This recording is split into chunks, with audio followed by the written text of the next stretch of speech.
So today's daf yomi we're going to start on the bottom, the last line of Chav Zayin Amud Beis 27b.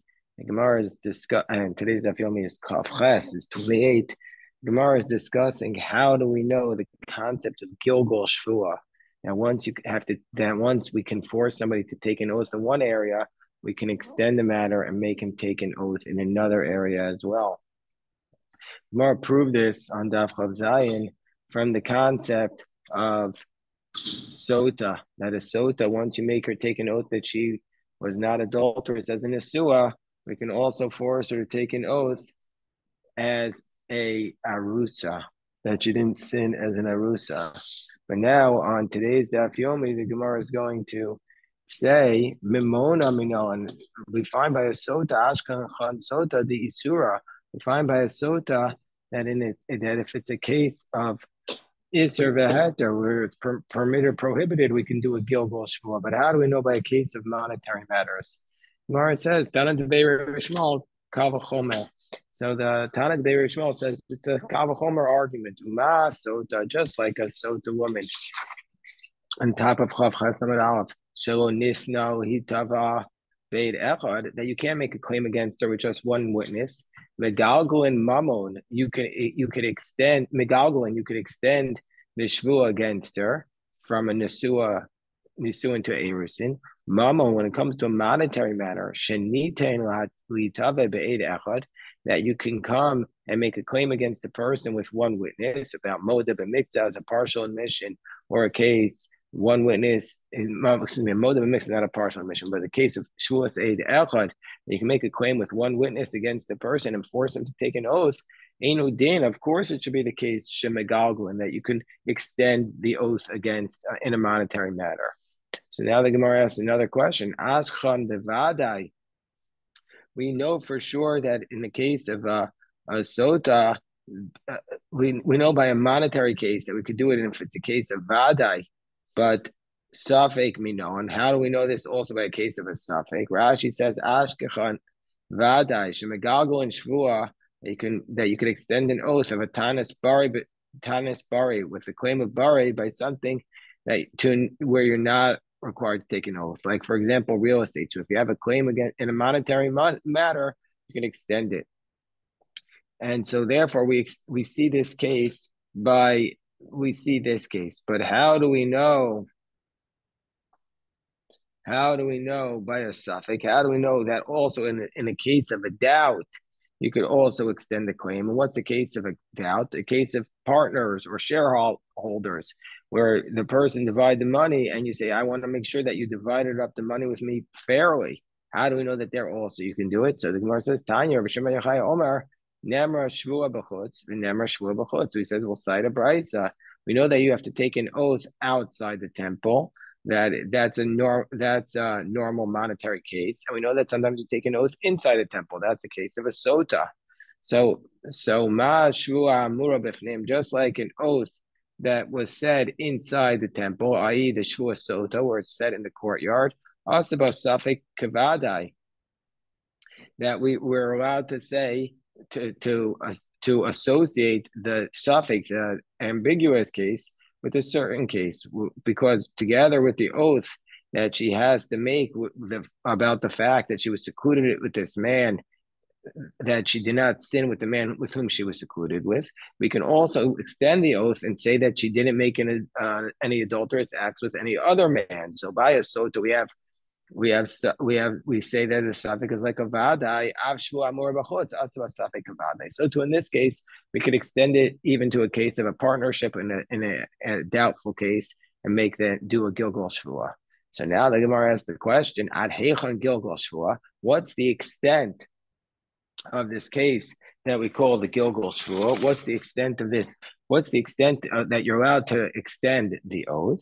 So says the Gemara, Rabbi Yehuda Marav, the Amar Lay. Okay, so it says Rabbi Yehuda in the name of Rav, the Amar Lay, that you say to him, Hishavali Shein Abdiata. You say to the person you want to make him take an oath that you are not my slave.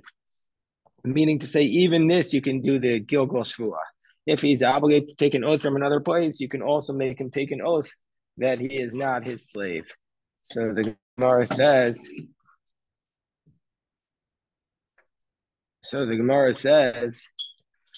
what are you talking about? You can't, if you say to a person, you're my slave, and he's not your slave, and the assumption is that here that you're saying that he's an Eved Kanani, what are you talking about? How shamute mishamtinale? Such a case, we would excommunicate him. Titania, because we learned Takoro Chavero Eved. If you call your friend an Eved, if you make a claim against him that we're on Chav Chesam Aleph in the middle of the page, if you make a claim against him that he's an Eved Kanani and it's a false claim, yeah, Benidoi, he should be we excommunicate him because he's disparaging a Jew, and so therefore we disparage him and we put him in excommunication. If you call him a mamzer, if you call him a mamzer, Sofa gets arbayim. If you call him falsely a mamzer, he has to get the lashes. Why? Because some of the commentaries explain. The Marsha says because a baby is in the it's 40 days it's being formed in the womb, so therefore you're making a false claim about the way he was formed, and so therefore we give you the 40 lashes. Rasha, if he calls them a wicked person, you're allowed to hate this person. You're allowed to try to destroy his business. So therefore, what is the claim of the Gilgal Shvuah that we're talking about here? So the Gemara explains. Rava, so the Gemara says, what's the case that we're talking about?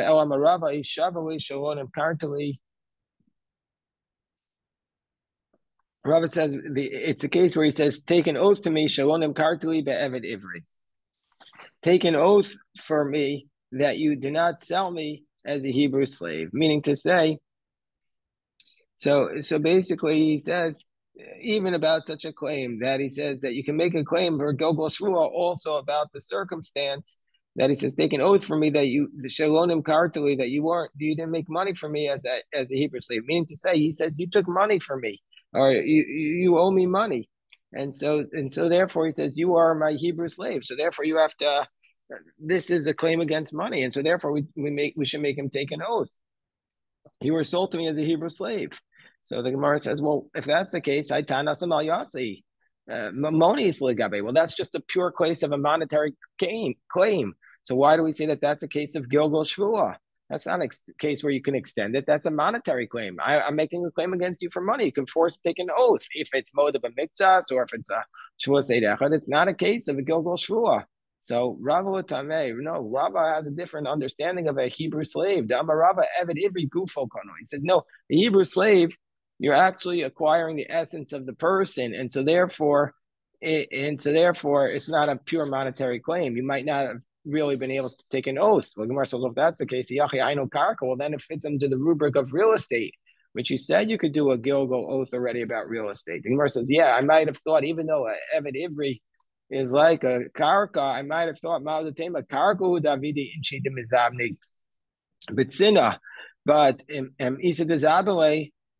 He said, I might have thought about real estate. You could do a Gilgal Shvuah because real estate typically people sell in private, and so therefore, if it would be the case, if it would be the case that you would sell it, nobody would know about it, and so therefore you could do a Gilgal Shvuah. But Eved Ivri, and he said the Zabin, if you're going to sell it, Kola is people would know about it, and so therefore you might have thought you can't do a Gilgal Shvuah.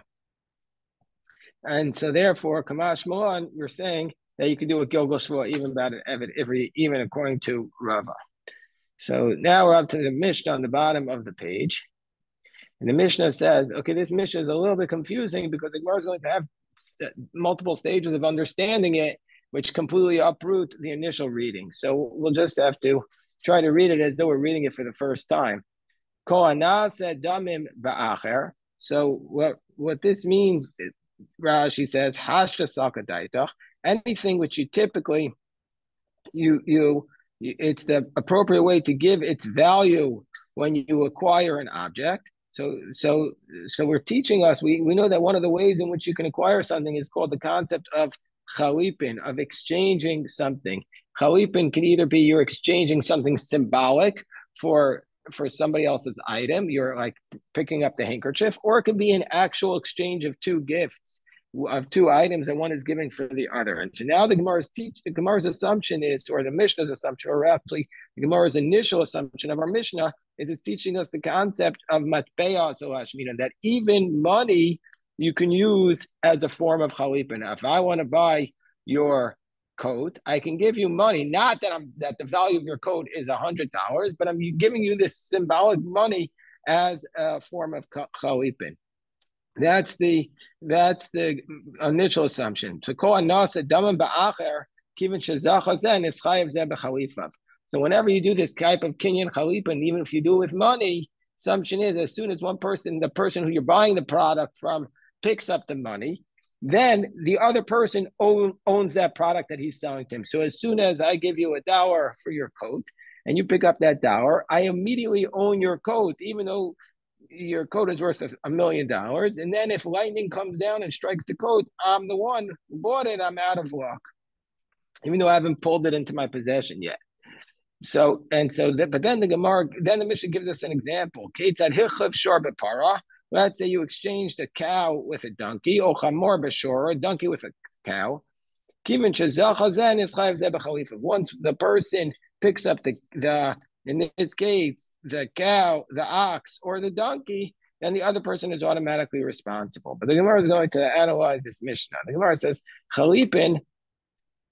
So if it's a case of chalipin, if it's a case of where you're exchanging an object in order to effectuate the acquisition, well, how can you use a coin? Shema mina, are we not learning from here, matbeya nasa chalipin, that you can use a coin to effectuate the law of kinyan chalipin? But this is a problem. Why is this a problem? Because in Baba Metzia 46a, in Parak Hazav, we learned that a coin cannot be used as chalipin. So therefore, says Rabbi Yehuda, Achikamar, Kol Anishom Damim Ba'acher, anybody, Kol Anishom Damim Ba'acher.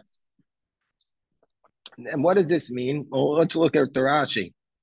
Kol Dover, anything that if you want to give it as a value for something else, but as an exchange for something else, first you need to evaluate it, meaning saying any object other than a coin, other than money. Anything other than money can be used as chalipin. The exact opposite of the way we read the Mishnah.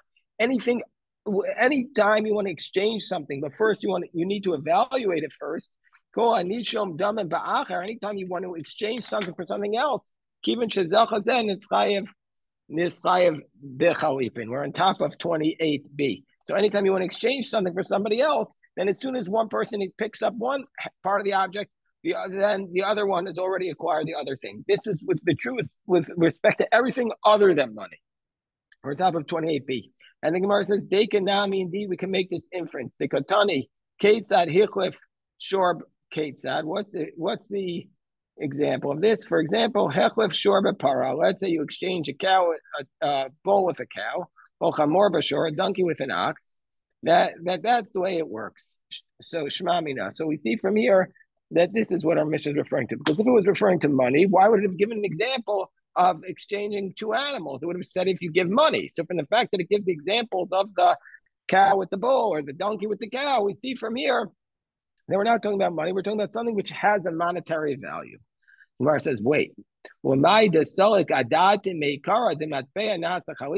your initial assumption that a coin actually does the chalipin, according to your initial assumption that the coin itself can be used for kinyan chalipin, my ketzad, then why do they give this example of the cow and the bull and the donkey? They should give an example of a coin. So the Gemara says, oh, hachikamer, this is what it's saying. Peiros nami avdi chalipin. It's telling us that even though it's an object that's alive, meaning to say like an animal, it's still capable of doing chalipin. Even though it's not a fixed movable object, it's still capable of doing the chalipin. And what's an example of that? Ketzad, what's an example of that? The example of that is Ketzad hechlif basar shor bepara or basar chamor b'shor. Let's say you exchange the meat of a bull with a cow. Let's say you or you exchange a basar chamor bishor, or let's say you exchange a donkey for a cow. Kivan shezachazen nischayev bechalipin. So we're being told that even though it's a living creature, it can also be working with chalipin. So the Gemara says, well, fine, but that doesn't work according to everybody. Not everybody agrees with this assumption that if it's a movable object, then if it's a living object, you can make a chalipin with it. El Rav Nachman, the Amar Peiros lo Abdi Chalipin. According to Rav Nachman,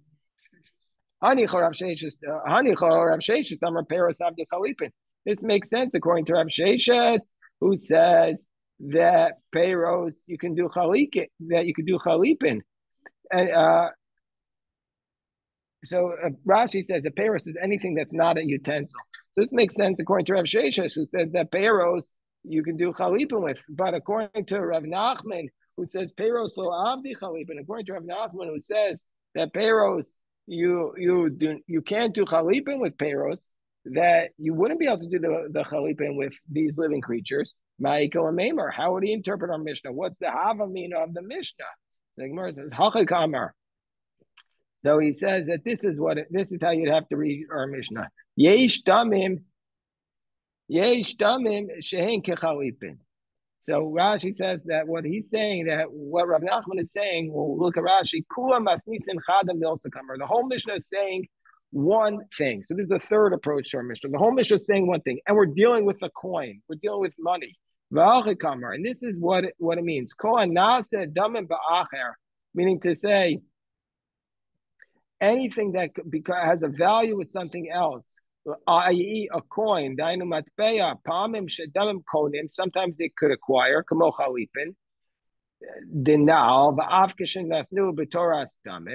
so that's what he's saying.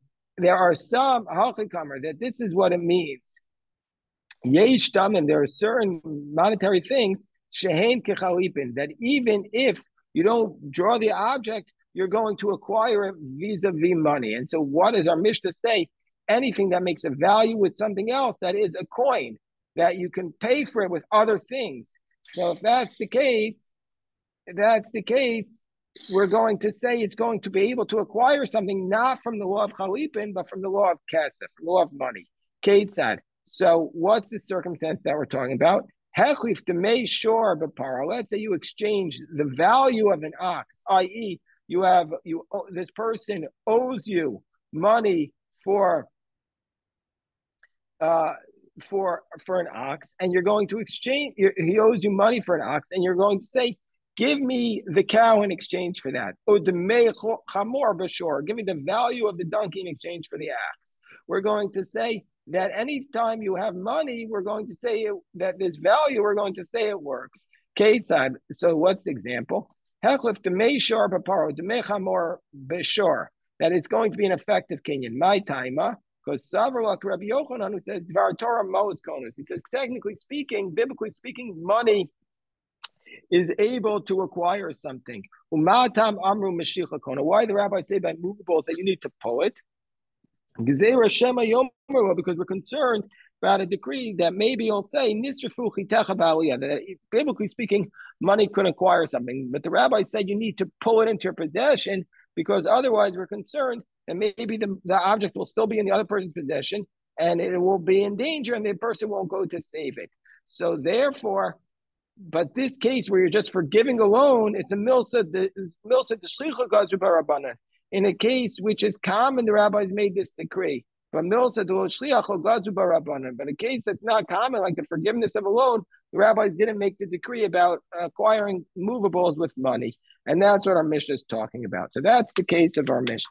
So the Gemara says, but wait, according to Reish Lakish, according to Reish Lakish, who says, no, money is not biblically in the Torah, but Mashiach is. So according to him, according to Reish Lakish, who says, Mashiach mefureshes min Torah, hanicha is several karav sheishes, amar peros abdi chalipin, b'taretz karav sheishes. So Reish Lakish, who says that money as a kinyan is not in the Torah, he could explain our Mishnah that says our Mishnah is teaching us the law of that peros avdi chalipin, that anything other than utensil can still do chalipin. Fine. Eli Savralak Rav Nachman, Amar peros lo avdi chalipin. But if Reish Lakish holds like Rav Nachman that Payros don't. You can't do a chalipin with something other than a utensil. Umatpea lokani, and also money itself does not do a chalipin. But my mukila, how does he understand our Mishnah? So the Gemara says, okay, we have no choice but to say al karchal karav sheishis. We have no choice but to say that Reish Lakish is holding like Rav Sheishis and not like Rav Nachman.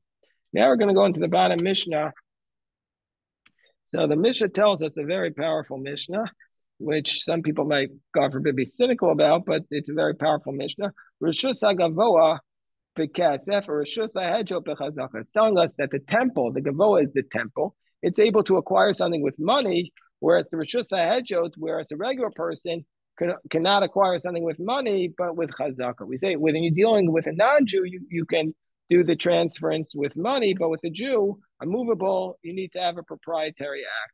So the Gemara says, and then the Mishnah says, Amiraso Gavoa, when you just say something to the temple, that's like giving it over to somebody else. I mean to say, if I want to give you a diamond ring, I have to give it to you. But if I say to the temple, I'm giving a diamond ring, then it's automatically the temple's, even though you didn't do a formal kinyan. Rashi actually elsewhere even says, Rashi in 41b even tells us you don't have to actually say it if you just think it to the temple. So let's say you're sitting in shul. The rabbi gets up and he says, we all have to give tzedakah this year on Rosh Hashanah and Yom Kippur. Everybody has to give tzedakah. Look at what the important projects we're doing. And then the person says, oh, wow, I'm really moved. I'm going to go home and I'm going to write a check right after Shabbos for $10,000. And then by the time Mishal Shud is already running around, he's having second thoughts. Rashi says, even b'machshava, even just thinking it, the hektish has applied. You bound yourself by that thought. So better off not to listen. So the Gemara says, Tana Rabbanan, Keitzad Rishus HaGavoa.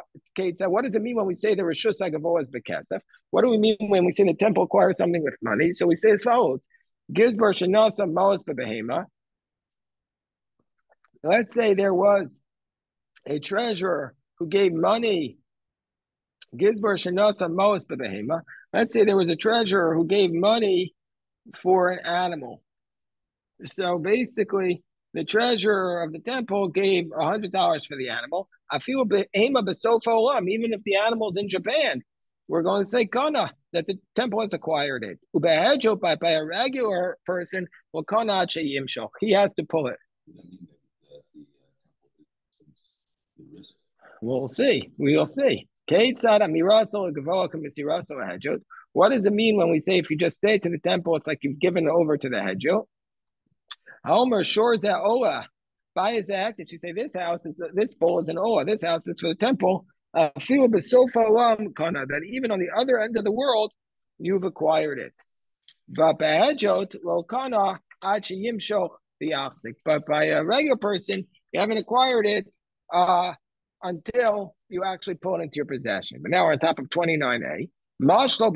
Let's say you pulled it to you, and you say, I'm pulling this. The Hedjo wants to buy something from the temple. He wants to buy the donkey from the temple, and he's giving him $100. He says he's going to buy for $100, and he pulls into his possession. But his so he doesn't actually give him the money until the price of the donkey actually went up to now $200. So he didn't acquire from the temple because he didn't give him the cash, but he did pull it. So now no say Masayim. He has to give the temple 200. My time of Vinasan Akasef the Kamlo. According to the temple, he has to give the money in order to acquire. He just did the Mashicha, so he said the price is now 200. But let's say Mashlo b'Masayim. But let's say he pulled it with the assumption he's getting it for $200. But let's speak with those so Ama b'Mana. But now it goes down in price, and he didn't pay the temple yet. No, say Masayim. He has to give the $200. My time so we're not going to give the hedjo more power than the hektish. If the hedjo has to acquire it at that point by just pulling it, so too the hektish has acquired it. Okay, next concept. But so therefore you lose out. But pado b'masayim, let's say he says I'm buying it from the temple for 200. Well, he pays the 200 to the temple. Well, he's become moshlo, but he didn't pull it into his domain. Acha amad b'mana, and now it's worth 100. No same Masayim. So still he has to give the 200. My time of an Asana Kesef Kamo. He gave him the money. You don't get it back. So therefore he gave him the money. But let's say, so again, the hedger loses out. Let's say Pado B'mana, let's say he bought it from the temple for $100. Well, his book he paid